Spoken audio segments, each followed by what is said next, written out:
Hey everyone, welcome to the MoneyBru Show with DJM Design. I am Daniël-James and we interview a really interesting guest. We actually talk about making money online. They're a massive company, probably been on the Inc. 5000 for quite some years now. And we taste test this bar one at the end of the show, so stick around for that. I ask him a really weird question, who he'd rather be chased by, Bafana or Swati and Nkosi, and he has to answer that. So he also got this box that we go through. So our show is unique. Stick around, like, share, subscribe, comment, and enjoy the show. Cheers. So welcome to the MoneyBru Show. We're on this other segment with JB Kellogg and Marketing 360 and Madwire and this rapid journey of growth over these last few years. We were going to ask this really interesting question. So if you were to visit your younger self, and let's say young JB, what are some of the advice you would be giving yourself relaunching the company? What would you be telling yourself? What would you be doing differently and why? I would probably tell myself to start sooner. I had the idea for Madwire 5 years before I ever started the company. And so I'd say when you have that inkling and you feel like it could be a good pathway, just go, go for it. So that's one thing. The other thing I'd say is follow your instincts. For some reason, we're just given this soul. It's like our moral compass, and it has this ability of telling you what you need to do, even though it doesn't make sense. I think follow your instincts. So one example is when you're doing an interview. Sometimes you have an interview and somebody just seems like they check all the boxes, but there's something that just tells you, I don't know about this person. And other times you have somebody that checks almost no boxes, but for some reason you think, I just feel good about this person. In my experience, that's almost always been right. Is just go with the one that you feel like, is going to be most successful long-term. Even if they have no experience whatsoever, you can always train that, but hire for character ultimately. Dun, dun, dun. AI. Okay, here we go, Daniel. Okay, hey everyone. There's so many questions on this topic, and the big thing that they pushed on us is the fear of it. But let me go back to a story and an example. Remember those massive phones back in New York? We were all very glamorous with our big phones. I have a friend, Mark Sinclair, good old boys had one. He used to have one that he would run around with. And then boom, Nokia came out. And all of a sudden, the game was changed. So this is what I want to do. I'm shifting the way we're thinking about this. We're having a workshop that's going to be a Maximizing AI workshop. It's going to be downtown Greeley at the Link Library. And our team has used this on 20 different websites. And we've seen the results. You can get a tax credit for using a certain type of AI. You can get your email summarized. I'm happy to share with you at that event. There'll be breakout sessions. It's not just me talking and boring you. There is also a chef, an executive chef, Ken coming. Greg and them are key level sponsors. That's $199. You get 3 minutes. This video is going to rerun as well for a whole year. So they're going to get exposure all the way through. Great. Let's hear it for Daniel. Did you ever prematurely hire? I know I ran into that 2 years ago, and I had to pivot and rethink. I know I watched one of your episodes where it was you actually have to benchmark before hiring. So it's get to that level and then do it. But did you ever see that maybe in a product or maybe in a person? Where we jump the gun? What you're saying? Yeah, sure. Oh yeah, a lot of times. Yeah, that's good. Sure. And then it probably brought in, and I think I love this. So I had a turnaround story in 2020 because I was super low, and I was I just want to throw in the towel with the agency, but I always like to test the water and see which companies are hiring and how and what. So I applied at Madwire, I applied at a bunch of places, and in some ways I'm glad it never happened. But I also realized, man, I'm not a good fit because I'll probably get ejected out of the organization. And I read that in another book the other day, and I was oh man, this is so good. I've been saved that problem that I could run into. But who are your best performers, and why do you think they are the best performers? Let's say from the sales and the product side. I think the best performers that we have are people that celebrate the process. They don't focus on the end goal. They focus on the process. And for sales as an example, if you know that if you have 10 meaningful conversations a day, it will eventually probably lead to you exceeding your sales goal, and you just focus on that 10 meaningful conversations a day. Some days, as we say, the fishing is good, and like you get all 10 contacts before lunch and you're crushing it. Everybody's answering the phone. Other days, for whatever reason, nobody's answering the phone, or they just don't want to talk. And so you can't get that meaningful conversation. In those days, maybe you have to stay a little bit late, right? Or maybe you get behind and you have to make a few calls on Saturday to hit that target. But if you celebrate the process and you're disciplined to the process, the results will eventually come.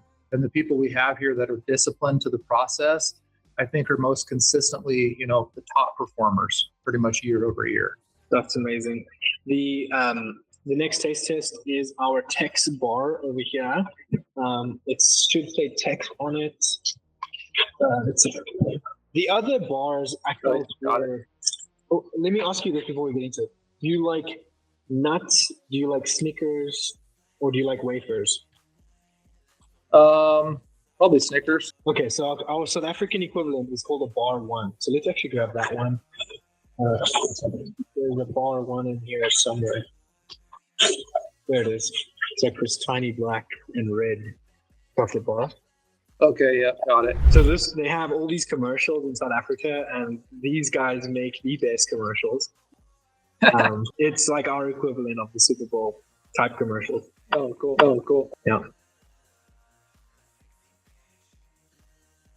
By the way, the Super Bowl just finished here. Are you a 49ers or a Chiefs fan, or do you not want to say? 49ers. Man, they worked so hard. I was so disappointed. They really deserve that one. I know. It's their own fault because they played soft defense at the end of the game, and then they played soft defense in overtime instead of being aggressive and telling the guys, hey, if we get burned being aggressive, that's on me, but go all out to stop these guys. They played soft, and you can't do that against Mahomes. He'll just chew you up. Yeah, exactly. Like an aggressive competitor. Right. In the business world, like when you have that opportunity for the next touchdown, like just take it. Because I didn't know that in overtime, like there's certain rules that take place. Right. So this is fascinating, man. Okay, so this part, I just want to double check it. So someone getting to their first million in a small business, I think you're great advice for this because you know how to get businesses to those different levels, even to the aspect of, hey, remember that profit is important. But what advice would you give someone trying to get to that first million that is stuck and hitting those ceilings and just feels like they can't get up there? We call those glass walls. You'll be moving right along, and then you just smack up against the glass wall. You didn't even see it, and it just knocks you on your butt. And then you try to run into it a few times, and you can't get through it. And then you got to back up. You got to rethink your process. What worked with 30 people didn't work with 60. What worked with 60 doesn't work with 100. So you got to rethink it. Sometimes it's a new leader that you got to put in place. Sometimes you need to, think of a new product to upsell that you can upsell your existing customers to, or, it could be a million different things, but there's something there, and then once you figure that out and you back up enough, then you can get enough momentum to blast through that glass wall and continue running. That's kind of how we think about it. Awesome. I love it. Just like football. So I have to ask this because I think over the course of these interviews, I've just kind of realized something about you is, unless it's a genetic thing with your family, it just seems like you guys are exceptional hard workers, more than maybe entrepreneurs. Because I was like, maybe I should ask JB, what motivates you to keep this drive? Like, why not just go steady or change gears in other ways? Maybe other people don't see that, like you have your hard days and your terrible moments of other competitors, or let's say just, a customer going a little bit too far and internal things. But yeah, what is that thing that you would say is in your family or that other people could look at? Is it just innate, or do you have is the Lord just something he's just moving you through those motions? Yeah, I don't know. I've always prided myself on work ethic and working hard. Throughout sports in my life and college and everything. I wouldn't say I was ever the smartest guy. I was actually pretty slow coming up through school. I was held back in second grade, very dyslexic, so struggled, pretty bad with reading and all that. So the one thing I could lean on though was my work ethic, and I would outwork you.